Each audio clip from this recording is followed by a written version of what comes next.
తెలంగాణ రాష్ట్ర ప్రభుత్వం చేపట్టిన 99 రోజుల ప్రజాపాలన ప్రగతి కార్యక్రమంలో భాగంగా నల్గొండ జిల్లా చిట్యాల మున్సిపల్ పరిధిలో ప్రజల సమస్యల పరిష్కారానికి అధికారులు చర్యలు చేపట్టారు. ఈ కార్యక్రమంలో భాగంగా పట్టణంలోని వివిధ వార్డుల్లో మున్సిపల్ సిబ్బంది పారిశుద్ధ్య పనులు నిర్వహించి పరిసరాలను శుభ్రపరిచారు. స్థానిక నాయకులు, అధికారులు, ప్రజాప్రతినిధులు కలిసి వార్డుల్లో పర్యటిస్తూ ప్రజలు ఎదుర్కొంటున్న సమస్యలను తెలుసుకున్నారు.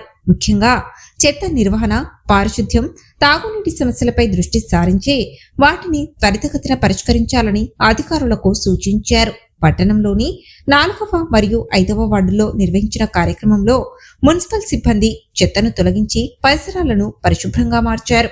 ప్రజల ఆరోగ్యం దృష్ట్యా పరిశుభ్రతకు ప్రాధాన్యం ఇవ్వాలని నాయకులు పేర్కొన్నారు. ఈ కార్యక్రమంలో municipal chairman Pandiri Geetha Ramesh, vice chairman Gundebaina Srilakshmi Saidulu, municipal commissioner Dandu Srinu, కౌన్సిలర్లు, మున్సిపల్ అధికారులు, సిబ్బంది మరియు స్థానిక ప్రజలు పాల్గొన్నారు.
డిస్టర్బెన్స్ అని రాదు.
ఇలాంటి మరిన్ని వీడియోల కోసం మా యూట్యూబ్ ఛానల్ను లైక్ చేసి సబ్స్క్రైబ్ చేసుకోండి.